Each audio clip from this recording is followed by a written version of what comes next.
Have you met those guys who have a Rolex Explorer, a simple three-hander that only tells the time? Well, those guys call their watch a tool watch.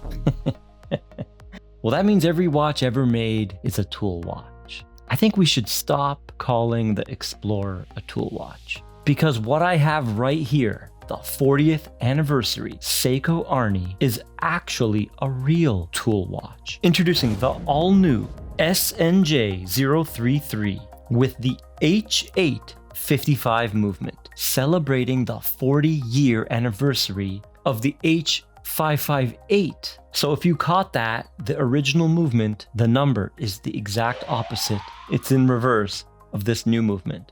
And the digital display is flipped. It's actually opposite of the original as well. The original Arnie had the display at the top, this one at the bottom. So that's a fun Easter egg SEIKO did with the movement names and the look of the watch. So this new movement does have some new features. It's a depth gauge, and that's why there's an extra crown. The crown with the blue gasket is your diving crown. Push the button in for 2 seconds and you'll go into diving mode, where if you dive deeper than 1.5 meters, it begins recording down to an 80-meter dive. This watch is a 200-meter diver, but the watch will only record to 80 meters. It will record depth, temperature, and elapsed time of your dive. Slow will flash on the screen if you ascend too rapidly. So this watch is almost like a dive computer, but I think most people will still use a dive computer and use this as a backup. Now the case is the legendary tuna style case with the metal shroud. The last Safari Arnie we looked at on the channel had that polycarbonate shroud. That wasn't too bad, but this one feels a lot better in the hand. Feels more substantial, more quality with the steel bezel. So big fan of that. Now let's do the measurements. 47 millimeters in diameter with the shroud, but if we just look at the bezel, that comes in at 41 millimeters. Thickness of 14.2 with that sunken in hardlex crystal. Drilled lugs and a lug-to-lug of 50.9. So the numbers do look huge, but the tuna style case with those very tiny lugs has a trick up its sleeve. It wears smaller than its size indicates. You're gonna see it on my wrist in the faraway shots, so you guys be the judge. It comes on a SEIKO Monster style bracelet, not my favorite type of bracelet. It is a little cheap, one-piece links, no articulation, pins and collars, pressed stamped clasp, and it does have, of course, a dive extension and 4 micro adjusts. I have it on the original SNJ, I believe 027, and I think it looks great. I think SEIKO divers belong on a rubber strap. So the crown at 3 o'clock you screw down into the case, the other 3 crowns you screw outward. So if you see a color, red or blue, do not dive. That means the watch is not waterproof.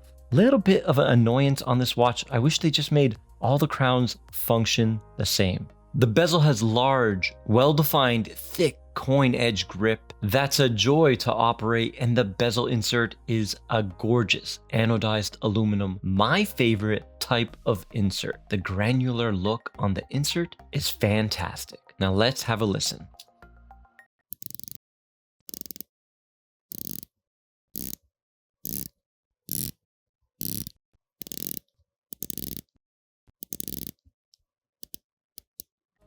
And of course, everything lines up perfectly. I'm not going to go over all the functions. I did it in the other video I will link at the end of this video. There's a chronograph, there's a dual time GMT with the L local time, so you can see 2 different time zones at the same time. It's solar with about a 6-month power reserve, and this one will go into sleep mode quite easily. So at nighttime, when you go to sleep, your watch will go to sleep. Once light touches it in the morning, it will spring to life and the hands will jump back to the correct time. So it's always keeping time, even if the hands are not moving.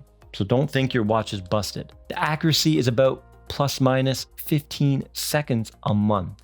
This one comes in priced at 680 USD. Okay, so that's a bit high considering the quality of this bracelet. But if you want to buy this watch, email me down below thanks to Kavar Jewelers, and we'll discuss it. Now let's do the Lume Shot.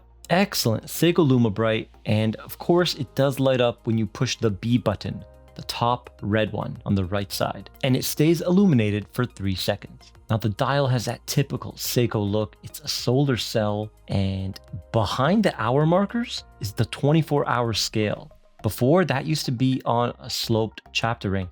Now it's on a flat surface with the chapter ring behind that.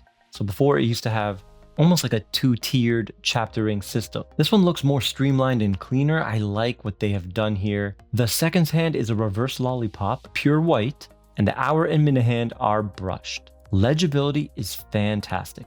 And you know what? I think I like the display at the bottom instead of being at the top like the original Arnie. But I'm curious what you guys think. Let me know down below. And guys, if you're still here and you're a fan of SEIKO, please remember to subscribe and check out the videos on the right of your screen right now. And I'll see you in the next one.